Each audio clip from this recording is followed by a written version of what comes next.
Today on the DML News Podcast, we're going to talk about USAID getting cut by DOGE's audit. We're also going to talk about the tariffs that have now been placed on China going into effect.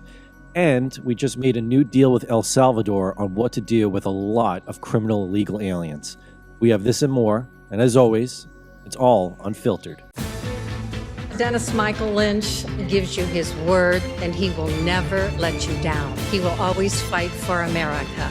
The only one who really puts his money where his mouth is Dennis Michael Lynch. Hey everybody, it's Denny here with Ryan on the controls, and we do have DML in studio, but not actually physically. He is coming in via cell phone. Dad, you want to tell everyone that you're here on the podcast? Dennis, I'm here on the podcast, and I hope that you could hear me okay. Ryan, is everything sounding good? Ryan gave the thumbs up, so I think we're good to go. I know you're traveling right now, but we do have a lot of things to go over. I mean, today, the newsletter on the 47 report, we had plenty of things listed out as to what Trump's been up to. But I think what's obviously really been taking the news have been the tariffs. I know there's a lot going on now with China with their tariff implementation starting. But yesterday, Democrats were kind of losing their mind over Elon Musk and DOGE going in and basically absolving or terminating, I should say, USAID's own sovereignty, and now they're kind of putting it under the domain of Marco Rubio in the State Department.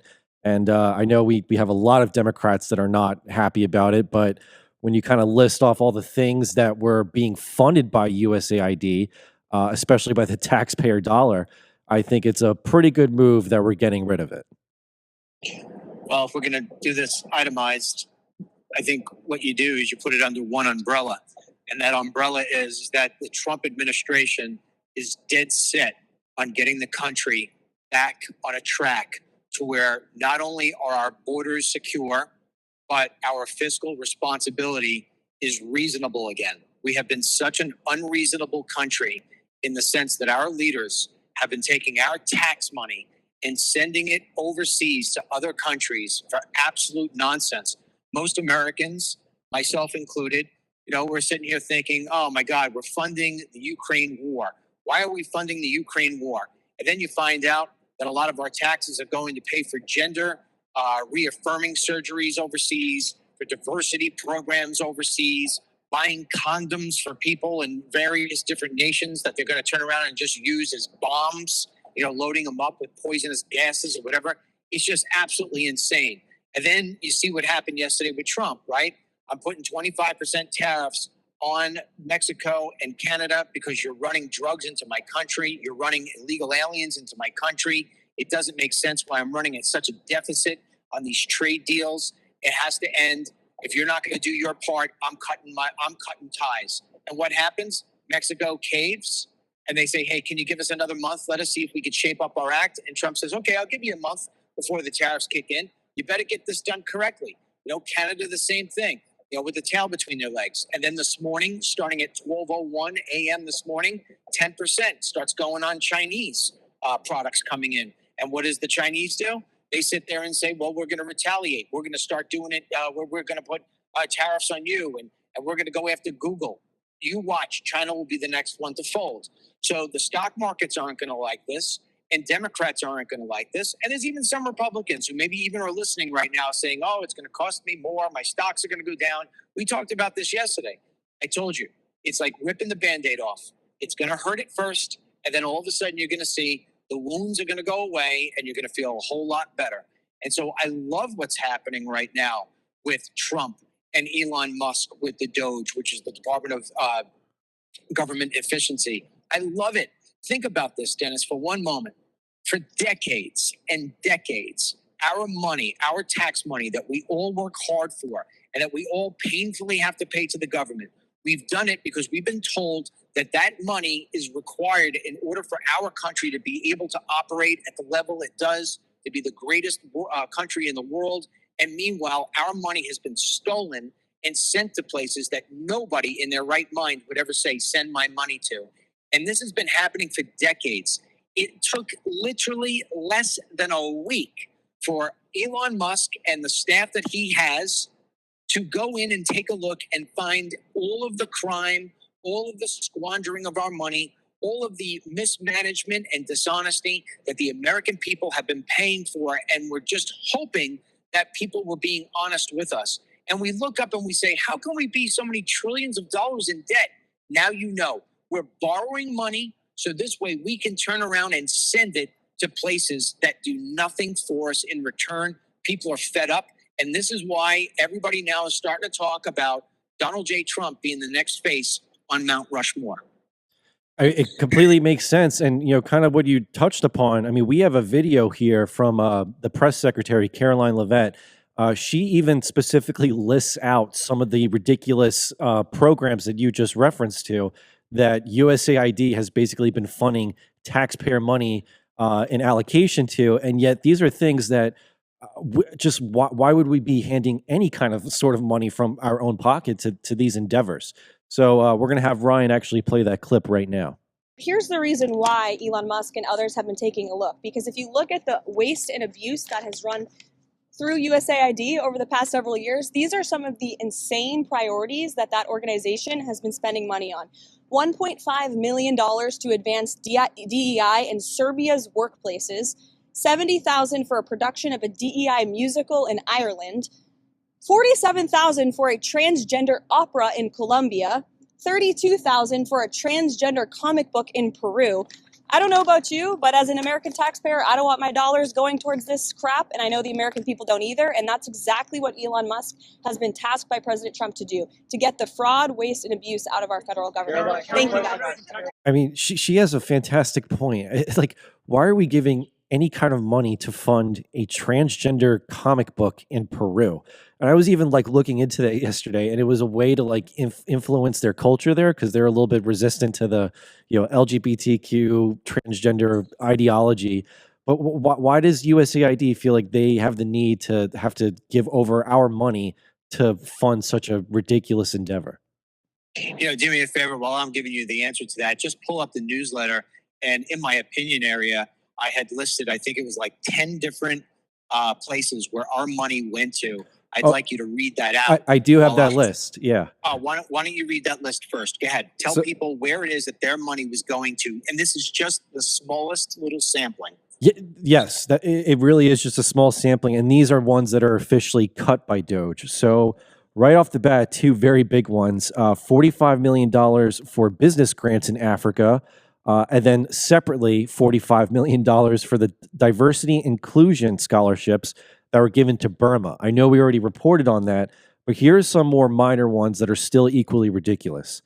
$3 million for an experimental interactive dinosaur park app. So basically the government's fictional version of Jurassic Park. $2.3 million for an annual squirrel census. $1.4 million for bubble wrap stress release studies. $1.2 million for artisanal cheese tasting workshops, $500,000 for transgender studies in Hawaii, and then $300,000 for butter sculpture carving. So basically eight item listed, DEI, very frivolous programs that I don't understand why we were ever considering in the first place that they were worthy of our dollar and attention. So I think one of the things you said was $1.4 million for a dinosaur app, correct? $3 million. $3 million. So think about this for one moment, all right? Because I have paid, look, my life has been really good in the sense that I've been able to make myself a nice living, and I have always paid my taxes fairly. And I can tell you that, as a business, I have various different expenses, okay? And then after I pay for those expenses, everything that I earn comes in taxes to me as an individual. That's what it is as an S corporation. That's what I'm set up. When I've got to write the check at the end of the year, I am nauseous just writing the check. And the way that I actually get rid of that nausea is I say to myself, you know what? I'm funding the men and women of the military. I'm funding, the interstate highways that I use. And I come and I justify the fact that I've got to I got to do my share, I got to pay my share to have this great country. To think that $3 million was given to a dinosaur app.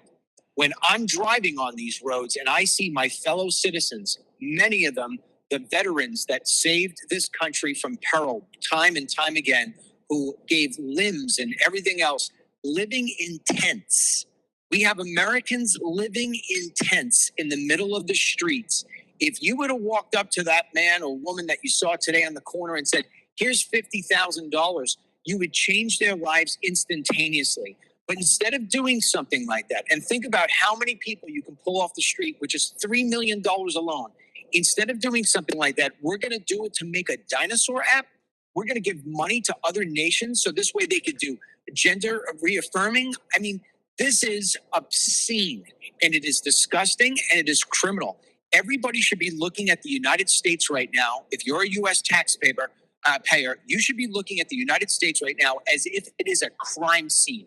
And the detective who is on the case is Elon Musk. And I got to tell you, there's not a better guy to be doing it than Elon Musk, because I don't agree with everything he does and says, but he is brilliant. He understands details like nobody else I've ever encountered in my entire life.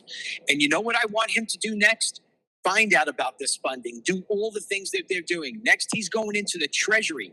We wrote about that today on 47report.com. Just go to 47report.com, give your email address, and you'll get it every single morning before the sun comes up. Now he's investigating the Treasury. The Treasury is responsible for federal spending. $6 trillion a year they've got going through their veins over there at the Treasury. And he knows that there's going to be corruption in that as well. The amount of money that has been stolen from the American taxpayer, it is criminal. They are a mafia there in Washington, D.C. And I'll tell you what, I want to see where it is that every dollar has been spent. You wait, Dennis, what comes up with all the different craziness of this. And then after he's done with the money, I want Elon Musk, and I wrote an op-ed about this 2 years ago. Everything I wrote op-eds about is coming to fruition.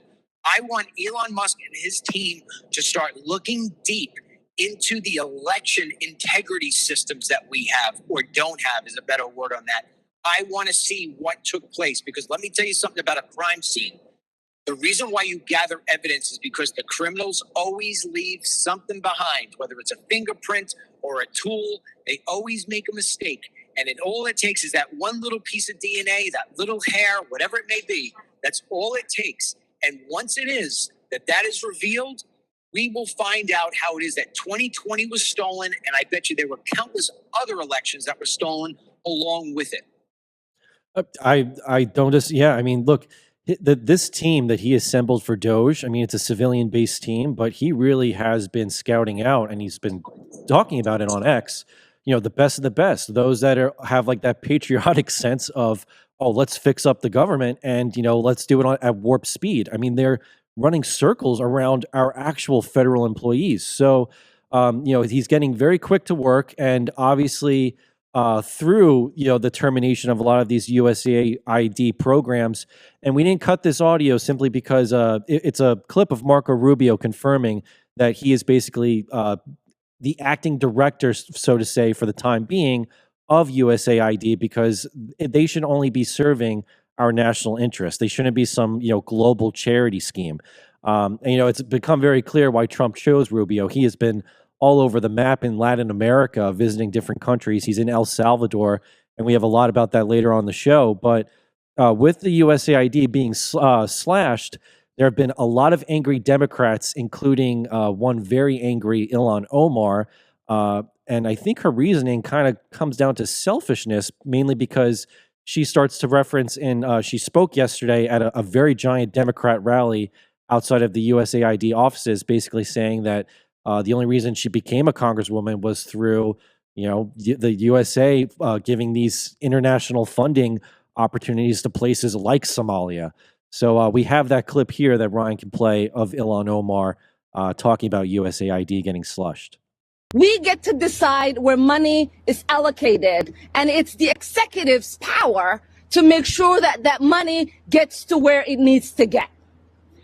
When we talk about civil servants being let go, what we are talking about is not saving money. It's essentially saying they can get paid while they're home and their work doesn't get done on behalf of the American people. It is us, taxpayers, who are being ripped off. It is us, taxpayers, who are not getting the resources that we paid into. So I ask the American people, do you want people at home and getting a paycheck and not providing services to you? The answer is no. Do you want the executive making the only decisions in this country, or do you want the elected representatives that you send to Washington making those policies?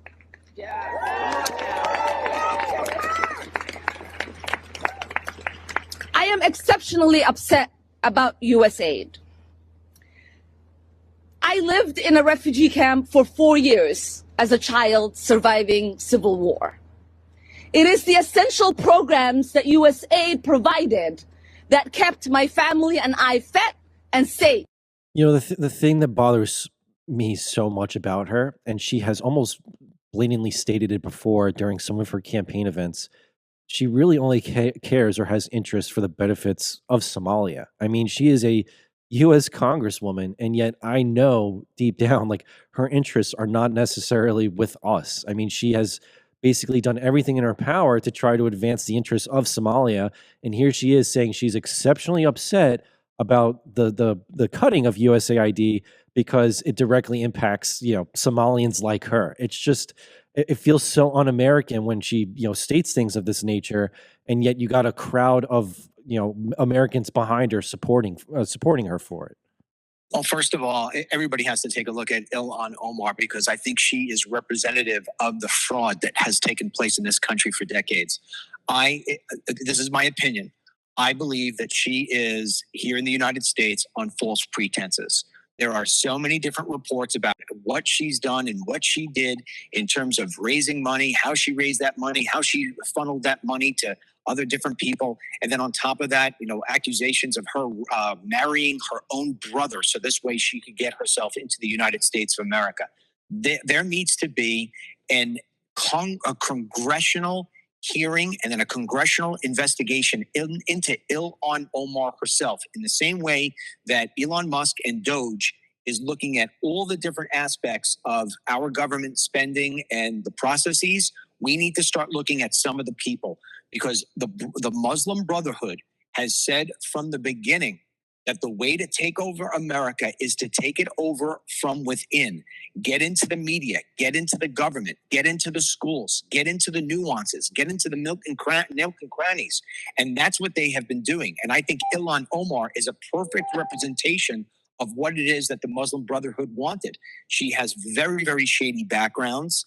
She is dealing with very, very shady people. She is always funded and supported by CARE, which is an Islamic front for basically Hamas, as far as I'm concerned, and many other people are concerned. And so when she's opening her mouth, she's got no choice but to do so, because she's fighting for the Islamic State. She's not fighting for the United States of America or the United States citizens. And when you take a look at all of the different corruption that we have suspected for a long time, and now it's coming to the surface, of course you're going to have Democrats screaming. They're scared. They're running scared. They don't want to be the next Senator Menendez, who's going to spend 11 years in prison for his dishonesty. So when you're starting to, when Democrats like Ilhan Omar look at Menendez and that somebody finally went to jail and paid a price, they're all afraid, because they have so many different skeletons in their closets, and these things are going to come out. This is why the Trump administration is as powerful as it is, because the people wanted this sort of thing. You know, it's one thing to boost the economy, but when you're boosting an economy, so this way we can make more money, so this way more money could go to frivolous ways. No, I think most Americans are okay with, you know what, we'll wait for the economy to come back. I don't want to be stolen from, because that's got to be the worst feeling in the world. You got two feelings, right? You got the feeling of somebody's going to write you a check for $10,000, or you've got the feeling of somebody stole your $10,000. That feeling of being stolen from always takes a bigger emotional impact on the American citizen than when you get to make any money. I know this to be true. I've deposited some really nice checks in my day, but man, has it hurt me a lot more when I've seen that I've lost money from ways in the market or whatever it may be. nobody wants to be stolen from. It's the same thing. It feels great to win the election, but man, did it feel horrible for a very long time to think that we lost it through corruption. So what is happening right now could be the most excellent thing that I have ever seen in my 55 years as a U.S. citizen. I realize that it's going to take a little time for our economy to come back. It's going to take a little time for our taxes to go down. That's okay. I'm willing to wait because I understand that the party at the end of this is going to be so good. In order to have the perfect omelet, you've got to break some eggs. And right now, we're breaking eggs.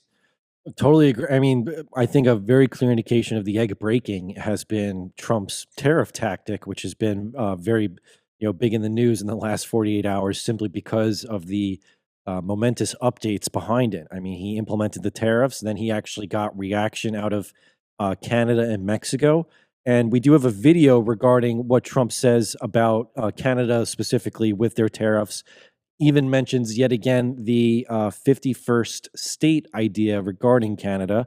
But as you kind of wrote in the 47 report today, the tariffs for China have officially kicked in. Would you want to talk about that first before we play the clip on Canada? Well, you can play the clip. You can play the clip in a second. I do want to say one last thing before we jump off on the USAID aid thing, and that is, you have to understand something that I witnessed and discovered when I was making all my immigration documentaries. When people have questioned how the hell are we taking all these people in from around the world, who's actually doing these vetting processes? What I found out was that when you have embassies in all these different countries, what winds up happening is the United States. You have an American who goes over there, he's running the embassy. But what they ultimately do is they hire people from those countries. And so those people are vulnerable to be taking, money under the rug, so to say, under the table. And so what you do is you get these horrible characters who are able to get visas, who would have never otherwise got through if they didn't have an insider at the embassy, at the U.S. embassy, or insider inside the immigration field. So what winds up happening is you get these people because they basically paid their way through the gate through somebody who's corrupt, working within the agencies of the United States of America, and that's how it goes. Think about from the USAID perspective. If people are saying, how the hell did we fund condoms for Burma, or how did we fund diversity things for Syria, whatever it is that list was you named out, people have to understand that 50% of the people who worked for USAID are actually located overseas. That is where the majority of our fraud was coming from, because people are getting money under the table, side pocket deals, and that's why you're seeing these little fundings go through. I think it's even more than 50%, right? I think it's about 2/3 of the entire USAID workforce was overseas. But I'm glad that it's going to be absolved, and now at least, as Rubio said, serving the national interests. But yet, Ryan, you want to play the clip of Trump talking about Canada? Look, what I'd like to see Canada become our 51st state. We give them protection, military protection. We don't need them to build our cars. I'd rather see Detroit or South Carolina or any one of our Tennessee, any one of our states build the cars. They could do it very easily. We don't need them for the cars. We don't need them for lumber. We don't need them for anything. We don't need them for energy. We have more energy than they do. We don't need them for energy. So I say, why are we doing this? Why are we willing to lose between $100 billion and $200 billion a year? We don't need them. As a state, it's different. Based on what Trump was saying there, I mean, this timeline has been so quick. Just to reiterate, I mean, he implements the tariffs. I believe Mexico caved first with Claudia Sheinbaum, their president, committing 10,000 troops to the border, and that they would be enforcing drug and human trafficking. And then I think next day, Canada last night, also submits into, I think Trudeau even posted it on X, saying that they were going to do a fentanyl task force, commit troops to the border as well, in response to these tariffs. And now Trump has put the 30-day pause, so not a complete rescinding, but more so okay, well, let's see how 30 days go with you actually walking the walk. And as you wrote in the 47 report, now the tariffs that were implemented on China have fully gone into effect. Yeah, so I'm going to break this down. The first thing I'm going to do is I'm going to talk about Canada for a second.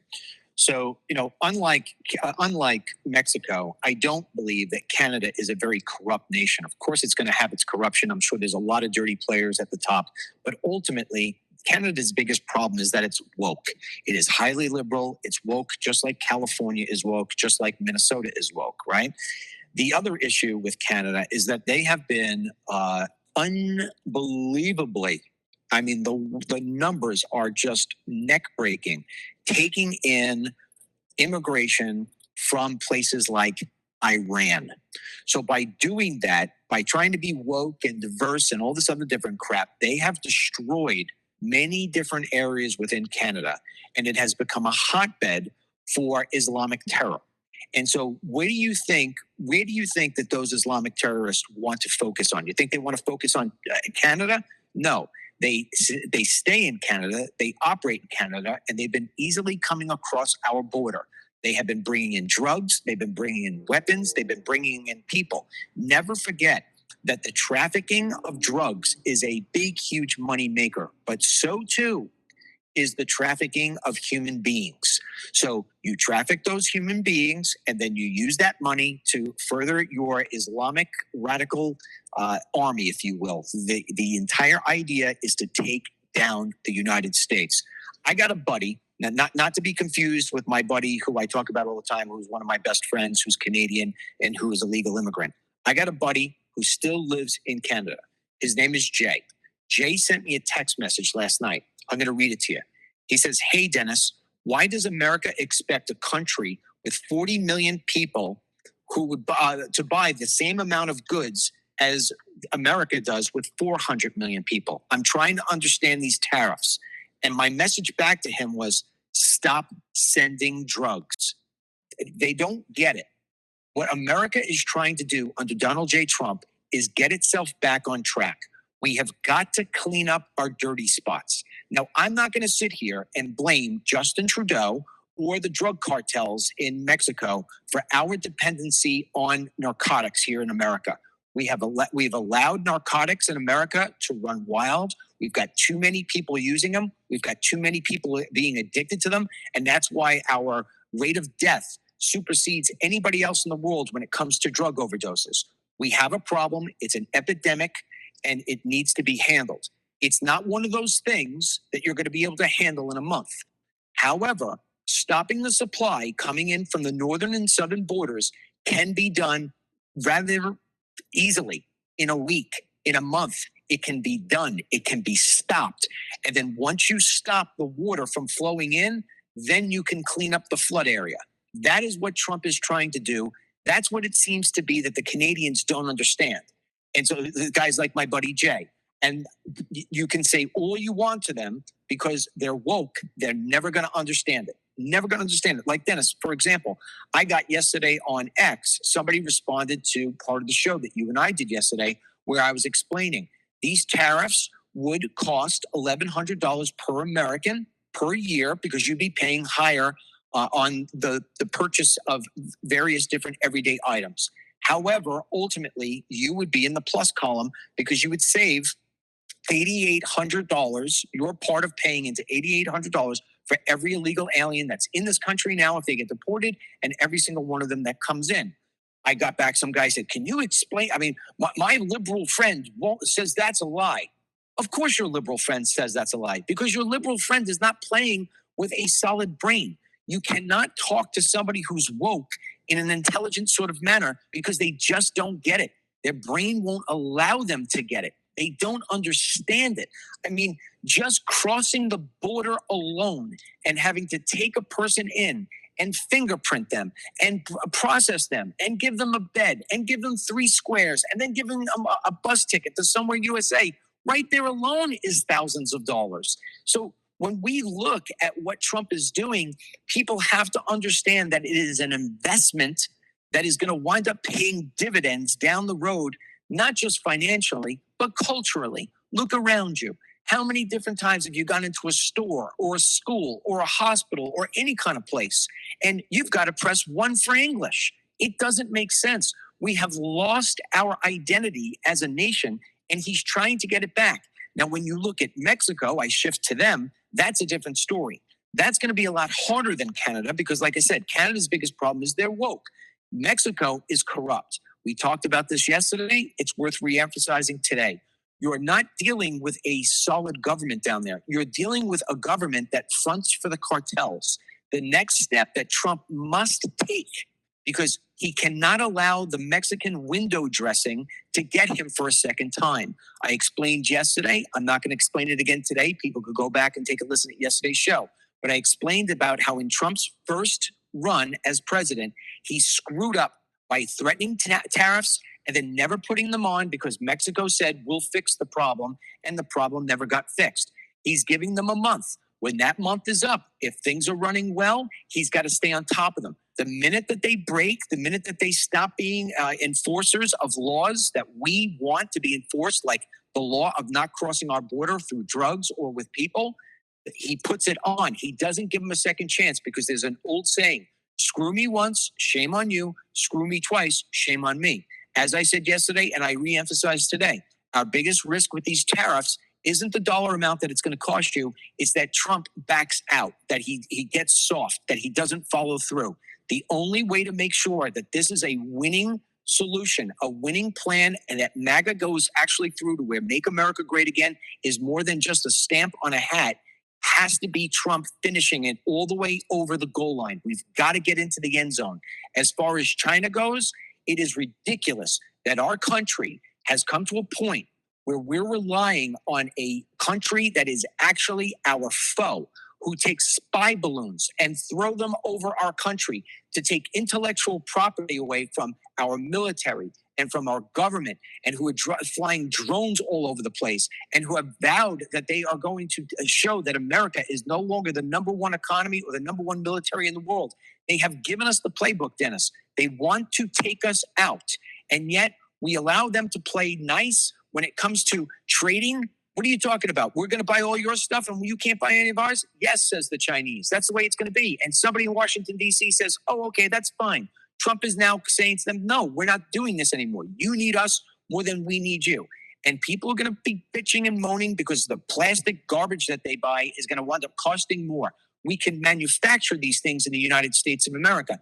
These tariffs are going to end up being the resurgence, almost like a new revolution of the Industrial Revolution that once made this country separated from everybody else. We need to get back into making things. Look around you. Go through your cities. Go through your towns. Look at how many abandoned buildings there are where manufacturing used to take place. It's filled with cobwebs and broken windows. Imagine all of a sudden if our manufacturing went back to the way it used to be and the steam was coming out of those steam pipes, and you saw things that were being manufactured in China now having a stamp at the bottom that said made in the USA. That's how you get back to a golden era. That's how you get back to being number one. It's not going to happen overnight, but if Trump stays the course and then J.D. Vance learns all of this and he stays the course, I am telling you, 12 years from now, not only would this country be something that represents what it was back in the 1950s, but it will be to the point of where it will be unbreakable. Nobody will ever be able to take us down, and the Democrat Party would never win another election. You know, I want to touch on, just because our next video kind of relates to it, about how you were just saying, you know, Trump and his administration have to keep the pedal down in terms of not only just keeping the momentum, but keeping up the enforcement. And some of the things I've seen on X, for example, there was a illegal alien touting on TikTok that, you know, he was in the country illegally and that, you know, ICE can't do anything about it. And ICE actually responded with their own video saying, well, we're actually coming to speak with you. And I believe he was arrested. So there's definitely still that sense that they are not messing around in any way. So just recently over the weekend, and I know we talked about it in the 47 report, and we have this video, the governor of New Jersey, who is a Democrat, kind of just self-admitted that he is very likely harboring and aiding an illegal alien in his own home. And a lot of people on social media are kind of, you know, tagging ICE and trying to tag Tom Homan too, in the sense of, hey, if we're really trying to make a show of force here, How about we go investigate the governor who's claiming that, he could be hiding someone in his own home? So, Rod, you want to try and play that clip real quick? Democratic Governor Phil Murphy declared on Saturday that he and the First Lady are allowing someone pursuing legal status to stay at their home. The governor a little vague on this, but the bold admission came at an event during a broader discussion about the policies of the new Trump administration. Here is the governor. Listen. Tammy and I were talking about, I don't want to get into too much detail, but there's someone in our broader universe whose immigration status is not yet at the point that they are trying to get it to. And we said, you know what, let's have her live at our house above our garage. And good luck to the feds coming in to try to get her. Yeah, so kind of with your take here, you have the governor of New Jersey, using his words carefully, but basically alluding to that he is harboring someone with dubious legal status in the country. Dennis, all it will take is the border czar, Tom Homan, and Christine Ohm from DHS to raid one office or one home of one of these Democrat idiots, whether it's a governor or a mayor, who is taking a stand that they're going to continue to aid and abet and harbor illegal aliens. All it takes is the arrest of one of them, and they will all cave. It is no different than the way Trump is applying the tariffs. Think about what happened with the tariffs. Think about what happened with the deportations that countries were saying we're not taking them back. Soon as Trump said, yeah, all right, tariffs. Yeah, okay, you're not going to take them back? Your economy is going to get destroyed. Every single last one of them, caved. The same thing would happen here. Go in and raid Phil Murphy's home. Go in and raid the offices of Boston's mayor or Chicago's mayor or anyone, or Denver's mayor, any one of these mayors who says you're not taking a illegal alien out of my city. Go do that and watch every Democrat leader who is leading a city or a state is going to crumble, and we will actually get things done. And now, the other reason why that we should do that, and I'm surprised that Trump hasn't done it yet because he's friends with the guy I'm about to discuss. People may be familiar with the name Bernie Kerik. Bernie Kerik used to be the police commissioner for New York City along when Rudy Giuliani was the mayor. He was the police commissioner when 9/11 took place. And he did such an amazing job with the aftermath of 9/11 that George Bush wanted to create the Department of Homeland Security, DHS. And he wanted to tap Bernie Kerik to be the leader of DHS, sort of like Kristi Noem is today. Well, when they were doing their due diligence and their lookup on Bernie Kerik, it wound up being that Bernie Kerik had wound up hiring illegal aliens to work at his home. What did they do? They started investigating Bernie Kerik, and they used him as a scapegoat, and he wound up going to prison. So I am telling you right now, they did it to Bernie Kerik. We need to do it to Phil Murphy. We need to do it to whoever it is that has a big mouth and isn't going to comply with the rules of ICE and DHS. By not complying, you are breaking the law. It is actually a law. It is called aiding and abetting. You are not allowed to do that. You're not allowed to harbor illegal aliens. And yet we are allowing these people to do it under the cover of them saying they're a sanctuary city. Federal law supersedes that. We should be going in and taking a stand. And if we don't take a stand, we're not going to get all the way to the promised land. Remember this, Dennis. If you take a flight from the United States to Hawaii and you don't put enough fuel in that plane, you're only making it 3/4 of the way. And 3/4 of the way to Hawaii is a crash landing in the ocean. The same thing is this right now, what I'm about to say. If we don't take these tariffs, if we don't take these deportations, and we don't take the rule of law and go all the way, if we don't make that bridge go all the way to where we complete it, we are going to nosedive into the ocean. It will be a waste of time, and the Democrats will one day take back power, and they will undo everything Trump has done like they did when Biden took over office. We have to remember where we fell short, and Trump has to get through all the way to the finish line and then some. That's how you lock, stock, and barrel this to where it could never, ever be undone. Now, with that being said, Dennis, Unfortunately, the reason why I'm in the car today is I have an appointment that I can't miss. That appointment starts at 10:30. So I've got to jump off now. I'll let you clean off the show. But I just want to ask people, please, 47report.com. That's a 7report.com. 47report.com.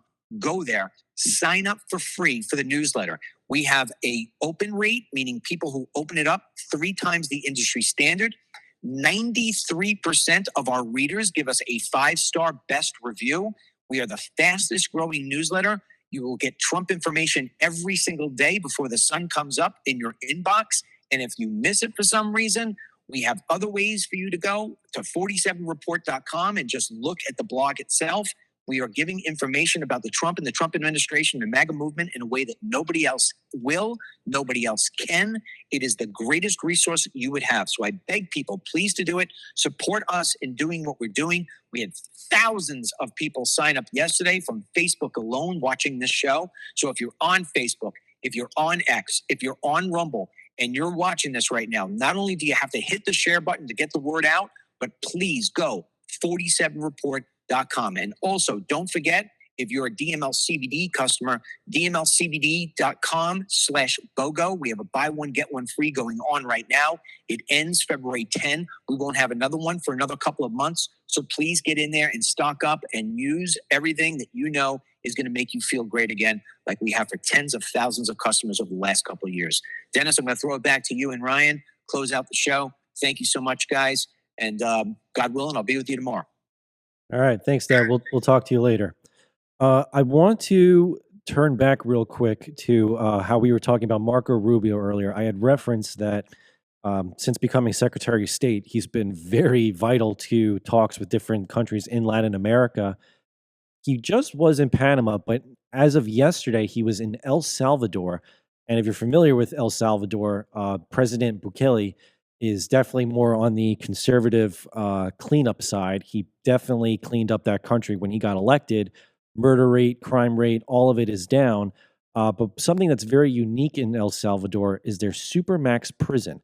And if you need a little bit of a reminder as to the style and size of this prison, we actually have a short clip that Ryan will play right now just to kind of give you a reminder as to what I'm referring to.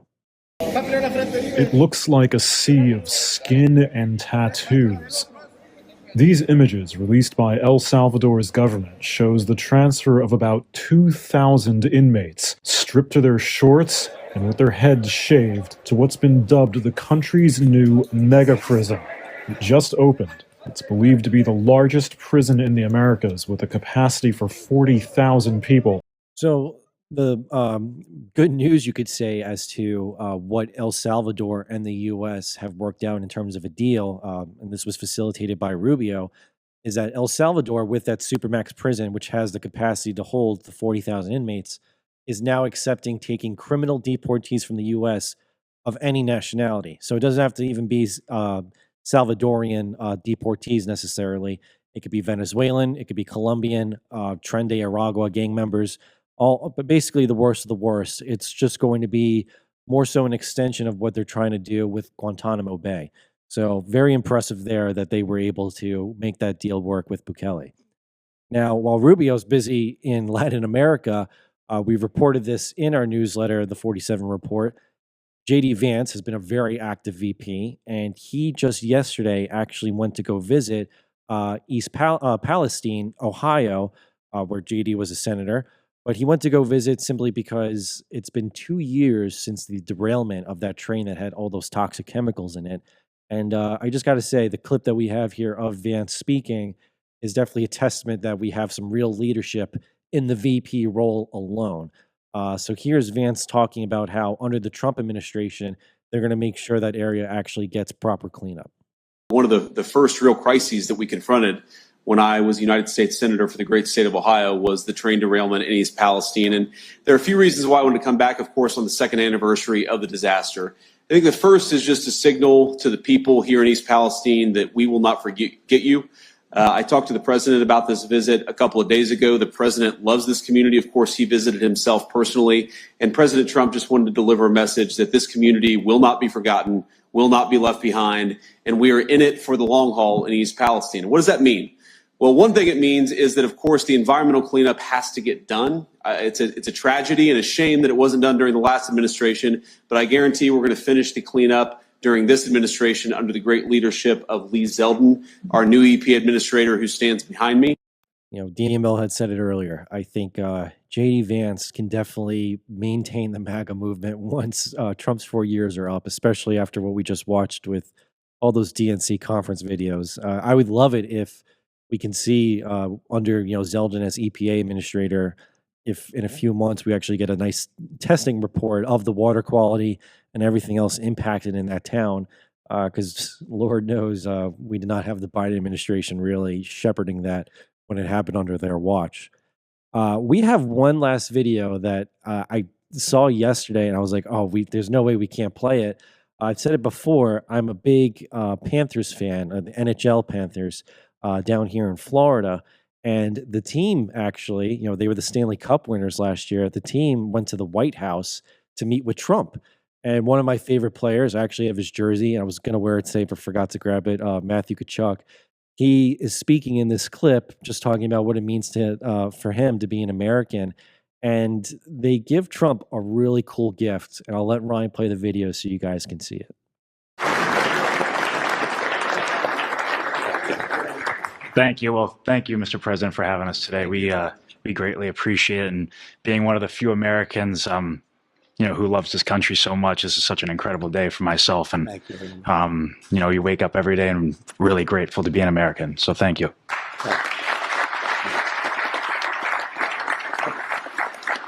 But yeah, this team and this group of guys is super special. And everybody sees what we do on the ice. But I've built bonds with these guys that'll, I'll have for the rest of my life. And I'm forever grateful for these guys. We're forever champs. And I'll always remember these guys. It's true.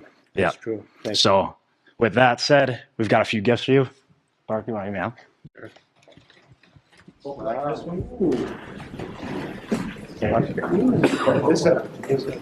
This is a trick. They say it's really heavy. This is a trick. I've lived it. No matter what I do, I'll nothing there.